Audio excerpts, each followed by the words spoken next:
할렐루야. 한 해를 마치는 송년주일에 오신 성도님들을 축복합니다. 오늘 예배를 통해서 올해를 은혜로 매듭짓고 소망으로 새해를 맞이하시길 주님의 이름으로 축원합니다.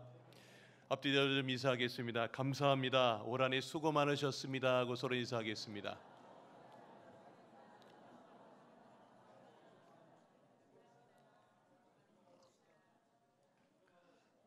네, 오늘 설교 제목을 좀 한번 보여주시기 바랍니다. 오늘 설교 제목은 한 해를 뒤돌아보니 감사한 일뿐입니다 라고 하는 제목입니다. 우리 다 같이 한번 화면을 보시고 다 같이 한번 고백해 보겠습니다. 시작. 한 해를 뒤돌아보니 감사한 일뿐입니다. 아멘이십니까? 정말로 오늘 이 고백, 여러분이 이 고백을 안고 새해를 맞이한다면 하나님께서 여러분의 그 모든 고백 위에 계속해서 감사가 넘쳐나고 은혜로 이끌어 주실 줄을 믿습니다.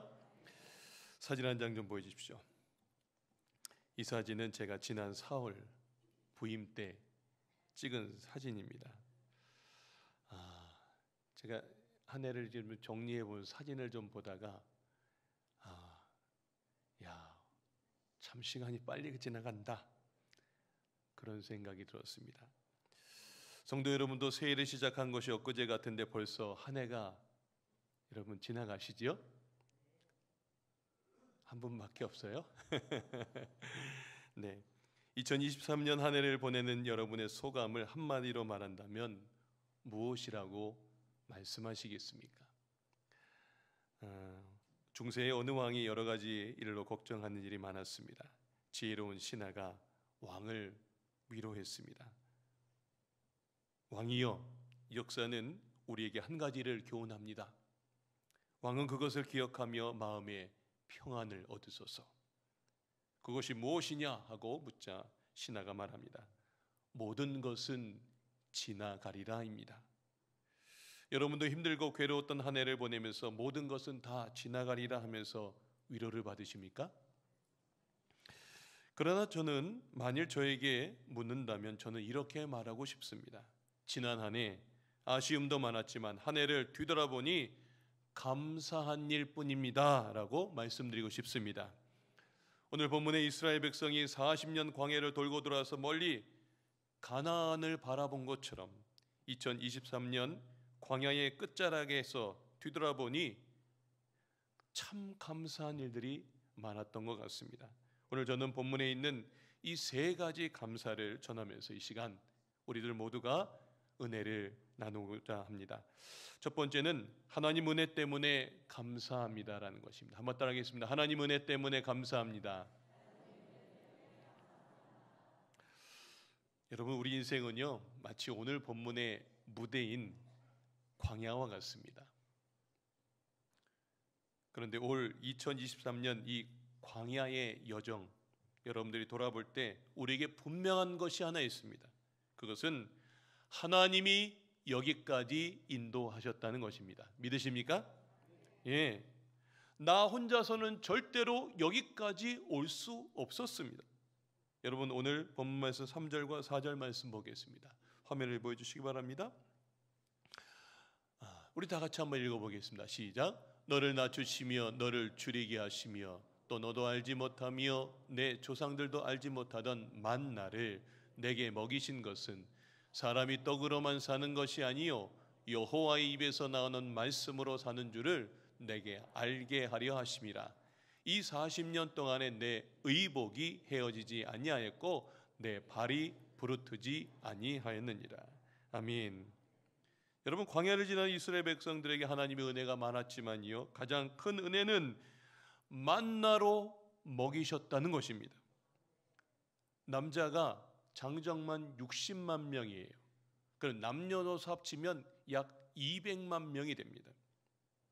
여러분, 200만 명, 그 수많은 사람들을 매끼 매일 무엇으로 먹일 수 있겠습니까? 요즘 시대로 치면 빵 공장을 지어야 한다면 수백 개는 지어야 할 겁니다. 택배차로 음식을 날라야 한다면 매일 수천 대의 트럭이 동원돼서 계속 공급돼야 그것이 원활하게 돌아갈 겁니다. 거기뿐만이 아니라 의복도 신발도 40년 동안 하나도 헤어지지 않았어요. 정말 놀라운 일입니다. 여러분, 광야에는 아무것도 없습니다. 어디 식료품 가게가 없습니다. 어디서 조달해야 할 먹을 것이 없는 곳이에요. 그런데 어떻게 그 많은 사람들을 먹일 수 있었겠습니까? 여러분, 200만 명이에요. 200만 명을 어떻게 매일 먹일 수 있겠습니까? 여러분, 그런데 기적이 나타났습니다. 여러분, 어제 눈이 참 많이 왔습니다. 마치 그 눈처럼 만나가 매일 하늘에서 내리는 겁니다. 여러분, 우리가 2023년 동안 먹고 마신 만나는 모두 하늘에서 내리신 것을 여러분 믿으십니까? 우리가 한 달 동안 수고해서 얻은 물질도 사실은 회사가 준 것이 아니라 하나님이 우리에게 주신 줄로 믿습니다. 야고보서 1장 17절 말씀입니다. 각양 좋은 은사와 온전한 선물이 빛들에 어디로부터요? 아버지로부터 내려오나니. 예, 하나님 아버지께서 우리 인생의 모든 각종 좋은 은사와 모든 것들을 제공해 주셨어요. 여러분, 하나님이 주신 은혜가 또 있습니다. 바로 인도하신 은혜입니다. 작년 송년주일 딱 1년 전으로 한번 돌아가 볼까요? 작년 송년주일 예배 여러분 예배 드리셨을 텐데 우리 강화중앙교회가 여기까지 오리라고 그 누구도 생각하지 못하셨을 겁니다. 작년의 기준점에서 보면 여러분, 작년에 여러분은 교회적으로 과연 어떤 목회자가 올 것인지 궁금하셨을 겁니다. 저도 지금 이 자리에 서 있을 줄 몰랐습니다. 부임하여 여기까지 인도하신 것이 정말 하나님의 은혜인 것 같습니다. 그리고요, 하나님의 은혜로 교회가 리모델링되고 또 코로나로 그동안 안 나오시던 성도님들이 나오기 시작하시고 또 새 가족들이 채워지고 있는 그 모습을 바라보면서 하나님이 매 순간 인도하셔서 여기까지 왔다는 겁니다. 우리의 내일을 아무도 알 수 없어요.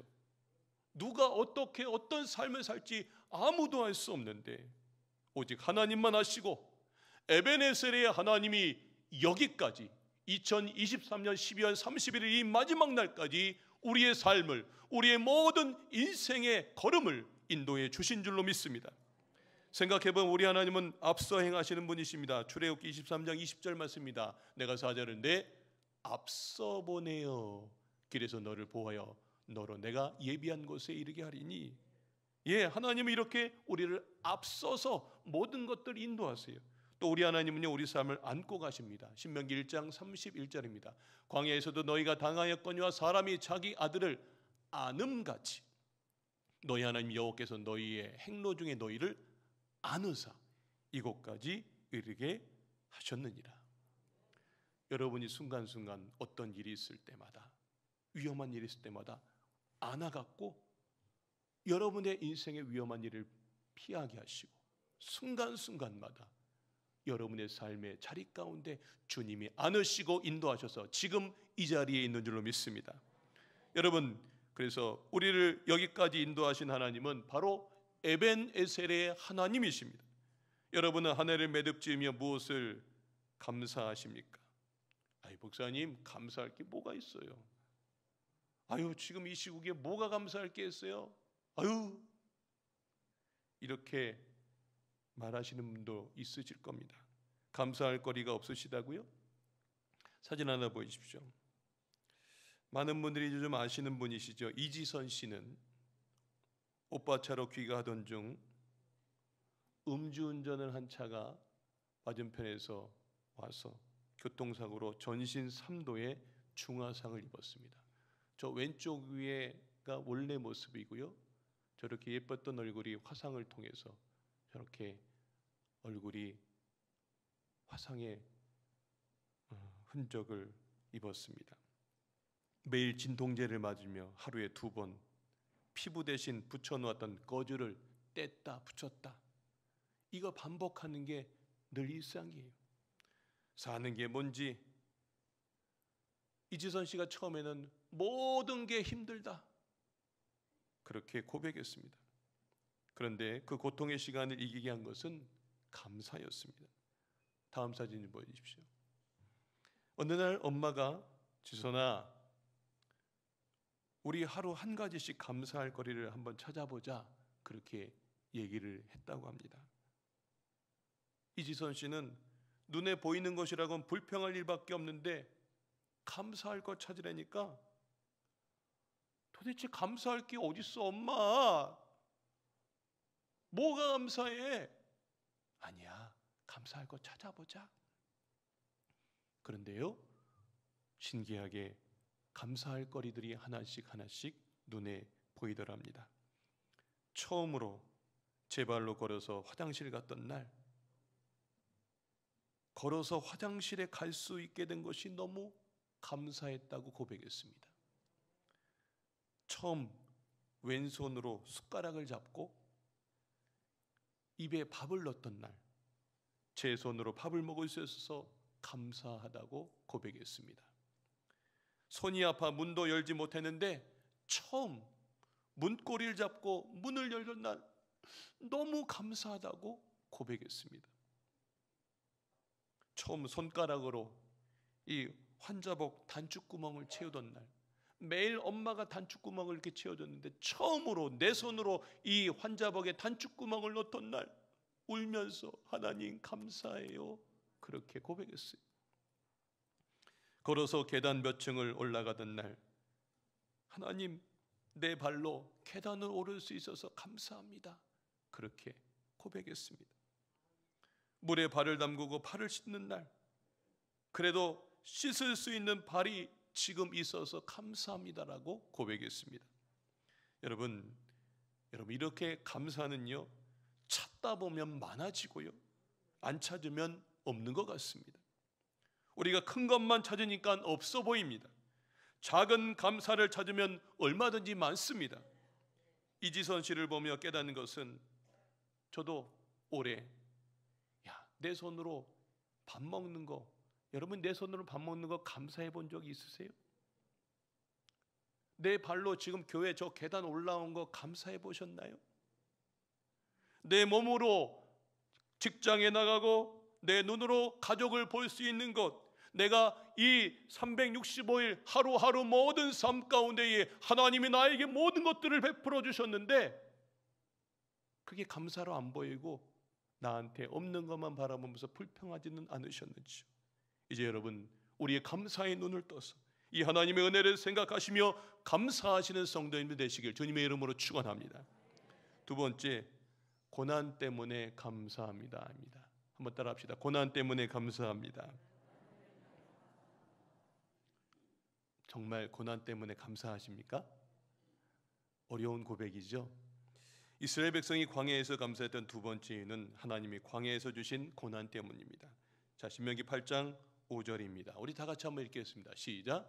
너는 사람이 그 아들을 징계함 같이 내 하나님 여호와께서 너를 징계하시는 줄을 마음에 생각하고. 여기 징계라는 말이 나오는데요, 이 징계는 훈련이라는 뜻입니다. 광야는 훈련 장소입니다.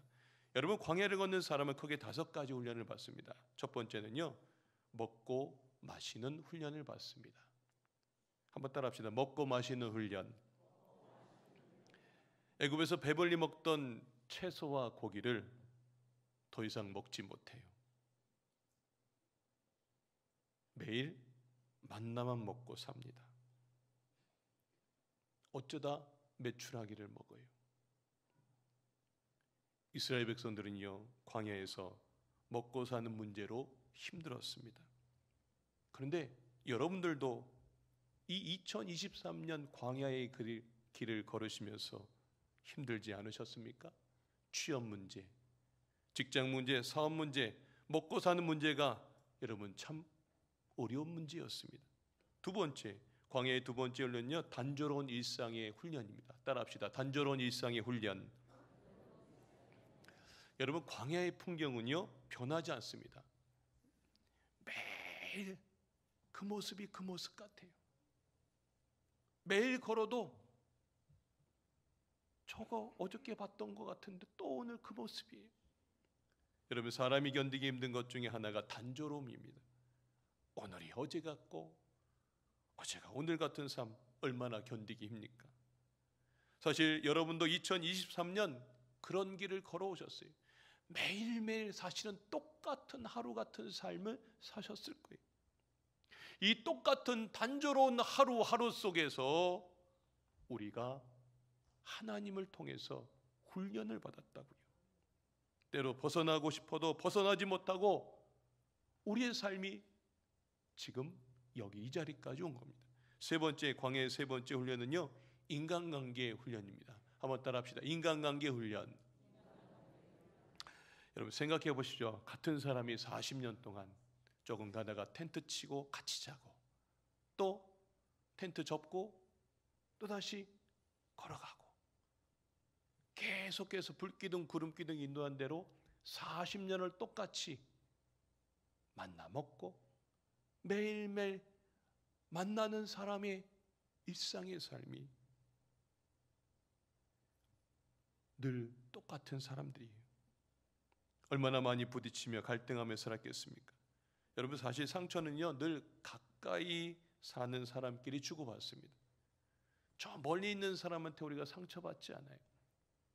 여러분도 지난 한 해 상처 주고 마음 아프게 한 사람들 대부분 가까운 사람들일 것입니다. 어떻게 보면 이것이 고슴도치의 사랑입니다. 고슴도치는 가깝게 몸을 지낼수록 서로 그 가시 때문에 서로를 찌릅니다. 여러분 보십시오. 가족이 여러분을 아프게 할 때도 있으셨을 겁니다. 가장 가깝게 지내는 지인이 여러분의 뒤통수를 치면서 여러분을 힘들게 했던 적도 있으셨을 겁니다. 그래서 2023년 가장 어려운 사랑이 뭐냐면 내 가까이 있는 사람들한테 하나님께서 그 인간관계의 훈련을 우리를 통해서 시켜주신다고요. 자, 네 번째, 광야의 네 번째 훈련은요, 대적들, 방해꾼들을 통한 훈련입니다. 한번 따라합시다. 방해꾼들을 통한 훈련. 여러분, 이스라엘이 가는 곳곳마다 방해를 받았습니다. 르비딤에서는요 아말렉의 공격을 받았고요, 저 요르단에서는 에돔 족속의 공격을 받습니다. 모압에서는 발람의 저주까지 받을 뻔합니다. 대적자 방해꾼들 때문에 가는 길이 막힙니다. 여러 번 길이 막혔어요.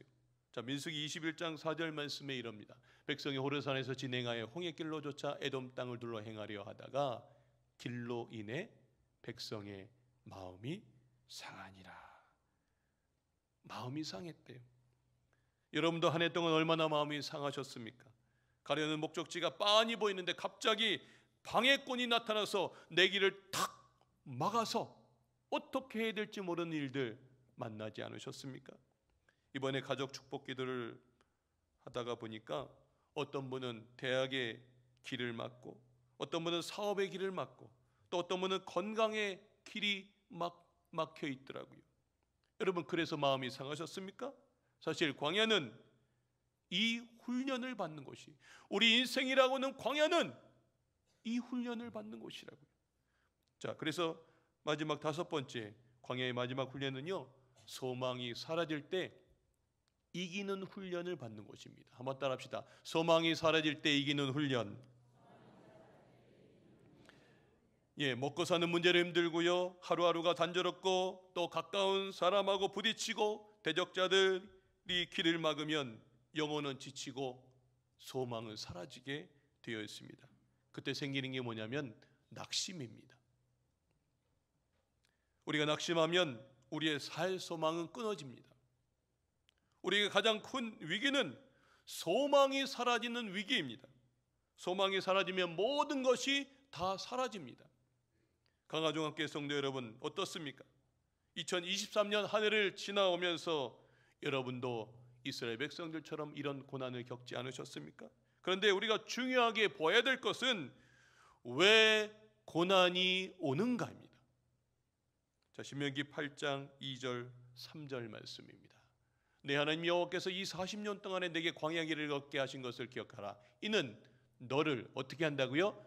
낮추시며 너를 시험하사 내 마음이 어떠한지 그 명령을 지키는지 안 지키는지 알려 하심이라. 3절 너를 낮추시며 너를 줄이게 하시며 그랬습니다.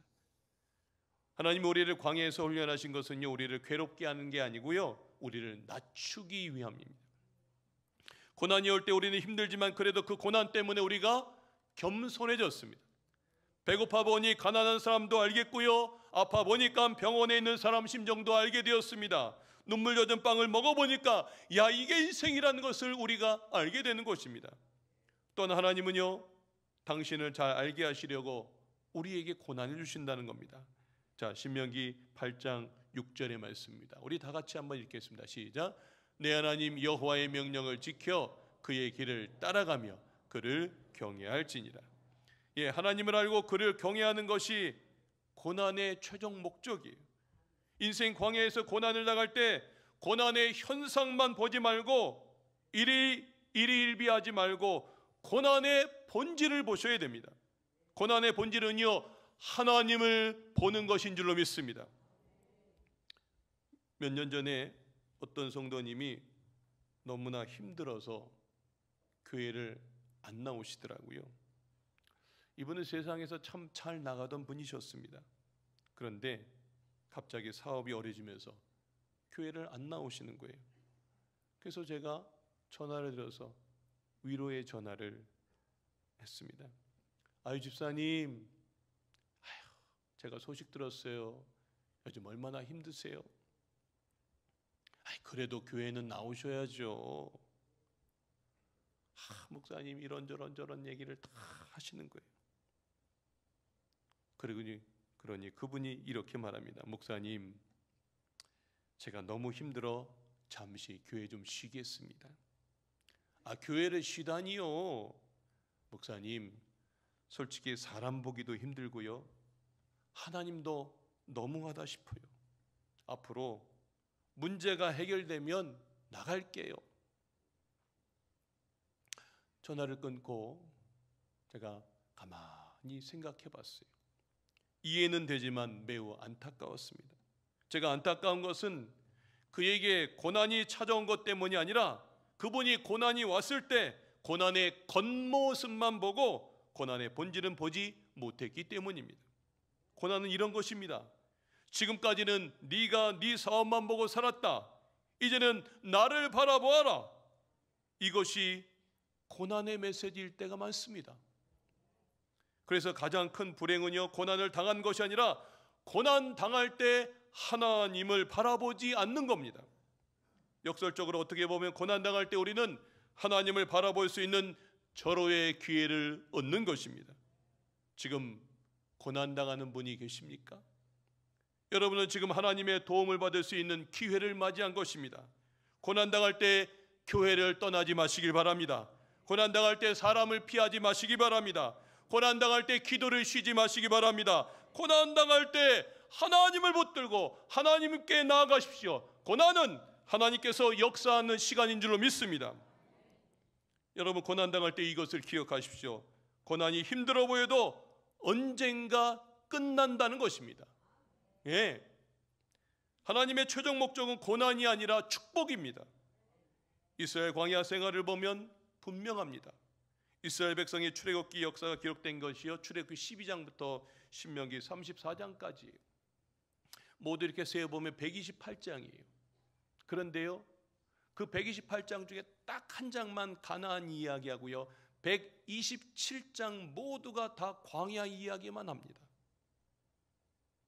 압도적으로 광야 얘기가 많습니다. 저는 이 부분을 읽으면서 그래, 이게 인생이구나. 인생은 좋은 일보다 어려운 일이 더 많은 것 같습니다. 그러나 동시에 우리가 이것도 알아야 됩니다. 고난은 반드시 끝난다는 점입니다. 언제 끝난지도 모르게 끝난다는 것입니다. 여러분, 이스라엘 백성이 마라에서 쓴 물을 마시고 힘들었어요. 목말라 죽겠는데 물이 쓴 물밖에 없어요. 모두 하나님을 원망합니다. 입이 이만큼 나왔고 왜 우리를 여기다 데리고 왔냐고 막 원망합니다. 그런데요, 그 마라에서 조금 가니까 오아시스인 엘림이 나왔어요. 실제로 2km밖에 되지 않습니다. 그 짧은 거리에 엘림이라는 오아시스가 있는지 누가 알았겠습니까? 그렇게 가깝게 있는 줄 알았다면 이스라엘 백성이 마라에서 탄식했겠습니까? 우리의 고난도 곧 끝납니다. 영원히 계속되는 광야는 없습니다. 인생에 마라 같은 고난이 많지만 언제나 마라는 아닙니다. 조금만 가면 엘림이라는 오아시스가 나오는 줄로 믿습니다. 사랑하는 성도 여러분, 2023년 한 해 동안 정말 수고 많으셨습니다. 너무나 힘든 지금 이 나라와 이 세계적인 이 상황 속에서 이 광야길을 건너라 너무 애쓰셨습니다. 혹 지금 고난 중이십니까? 힘을 내시길 바랍니다. 엘림이 멀지 않았습니다. 고난을 통해 잠시 잊고 살았던 하나님을 바라보는 은혜의 시간인 줄로 믿습니다. 여러분, 그 은혜 때문에 감사하시며 이 고난의 시간 끝까지 믿음으로 달려가 엘림에 도착하는 우리 강화중학교 성도님들 되시길 주님의 이름으로 축원합니다. 마지막으로 주실 희망 때문에 감사합니다. 한번 따라하겠습니다. 주실 희망 때문에 감사합니다. 자, 우리가 광야 같은 한 해를 살면서 감사한 마지막 이유, 하나님이 주신 희망 때문입니다. 하나님이 광야에서 혹독하게 이스라엘 백성을 훈련하신 데에는 진짜 목적이 있었습니다. 자, 오늘 신명기 8장 17절로 10절의 말씀입니다. 내 하나님 여호와께서 너를 아름다운 땅에 이르게 하신답니다. 아름다운 땅. 지금 광야에 있는 사람들한테 아름다운 땅에 대한 이야기를 합니다. 가나안 땅이죠. 자, 그 땅을 이제 소개합니다. 그곳은 골짜기든지 산지든지 시내와 분천과 샘이 흐른 데입니다. 야, 그동안 물 때문에 힘들었는데 밀과 보리의 소산지요, 포도와 무화과와 석류와 감람나무와 꿀의 소산지라. 먹거리가 충분합니다. 내가 먹을 것에 모자람이 없고 내게 아무 부족함이 없는 땅이며 내가 먹어서 배부르고 내 하나님 여호와께서 옥토를 내게 주셨으므로 말미암아 그를 찬송하리라. 할렐루야. 하나님이 이런 비전을 주셨어요. 왜 그렇게 하나님이 40년 동안 그 백성을 훈련하셨나 했더니 다 이유가 있었던 겁니다. 바로 이 비전, 내일의 희망 때문입니다. 이 구절을 읽을 때 얼마나 좋으십니까? 저는 이 부분을 읽으면서 저절로 힘이 나더라고요. 신명기 8장 16절, 바로 아주 중요한 메시지입니다. 우리 다 같이 한번 읽어보겠습니다. 시작. 내 조상들도 알지 못하던 만나를 광야에서 내게 먹이셨나니 이는 다 너를 낮추시며 너를 시험하사 마침내 내게 복을 주려 하심이었느니라. 아멘. 어떻게 한다고요? 마침내 복을 주려고 이 광야를 걷게 한다는 거예요. 저는 이 말씀에 마침내, 이 메시지가 제 가슴 속에 확 옵니다. 여러분, 왜 마침내가 중요합니까? 이스라엘 백성들이 광야에서 당한 모든 고난은 결국 마지막에는 축복으로 맞춰졌기 때문입니다. 어떤 고난도 그 고난 자체를 위해 있지 않습니다. 마침내 가나안이라고 하는 것은 오게 되는 줄 믿습니다. 여러분의 삶을 하나님의 시각으로 바라보십시오. 여러분, 이스라엘 백성들은 지금 광야만 쳐다보고 있지만 하나님은요, 저 멀리 가나안 땅을 향하고 있다고요. 이 희망, 이 비전이 사람을 끝까지 버티게 하는 힘입니다. 저 희망의 메시지를 붙드는 사람은 그 메시지를 믿고 나갈 때 가나안 땅에 이르게 될 줄로 믿습니다. 그림 하나 보여주십시오. 조지 프레드릭 와츠라고 하는 사람은 빅토리아 여왕 시대에 활동했던 화가인데요, 그의 작품 가운데 희망이라고 하는 작품입니다. 자, 한번 감상해 보십시오. 희망이래요, 저 그림이.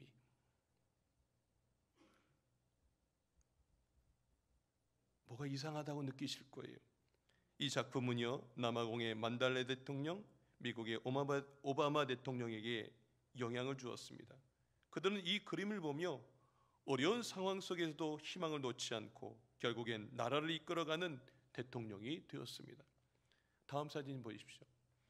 사실 이 그림은 겨우 걸터 한 줄 크기의 둥근 물체 위에 쓰러질 듯 몸을 겨우 가는 여인이 두 눈은 하얀 천으로 가리고 있습니다. 왼손으로 다 끊어지고 남은 한 줄의 수금을 연주하고 있습니다. 저기에 딱 한 줄이 지금 걸려 있어요.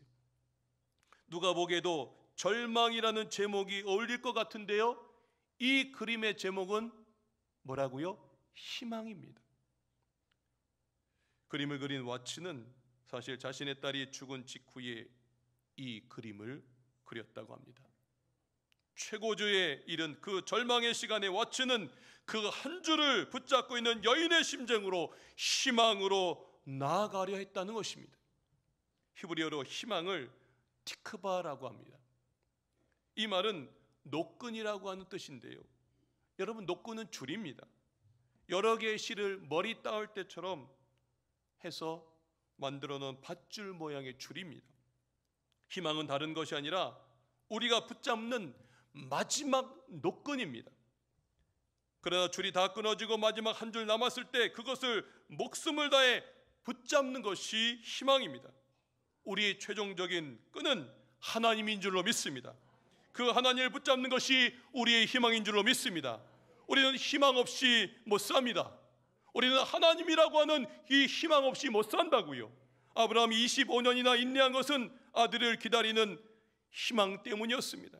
한나가 눈물로 기도한 것도, 다윗이 유다 광야를 쫓겨다닌 것도, 로마의 카타콤에서 초대교회 성도들이 버틸 수 있었던 것도, 또한 지금 우리가 살아가고 있는 것도 하나님이라고 하는 그 한 줄의 희망 때문인 줄 믿습니다. 말씀의 결론을 맺겠습니다. 올 4월에 부임하여 부족한 제가 오늘까지 저도 하나님이라고 하는 희망의 한 줄을 붙들고 여기까지 왔습니다. 그 길에 우리 성도님들도 함께 걸어와 주셔서 너무나 감사합니다. 2023년 한 해를 뒤돌아보니 감사한 일뿐입니다. 사랑하는 성도 여러분, 여기까지 인도하신 에베네셀의 하나님 은혜에 감사하시길 바랍니다. 또한 올 한 해 받은 고난을 통해 잠시 잊고 살았던 하나님을 바라보았음을 감사하시길 바랍니다. 그리고 언젠가 각자에게 주실 가나안이라고 하는 그 희망 주심을 바라보며 감사하시길 주님의 이름으로 축원합니다. 그 하나님과 함께 승리할 내일을 꿈꾸시길 바랍니다. 지난 한 해를 함께 하신 그 하나님께서 저와 여러분이 가는 2024년의 길에 동행해 주실 줄로 믿습니다. 오늘 이 말씀 통해서 큰 위로와 소망 되시길 주님의 이름으로 축원합니다.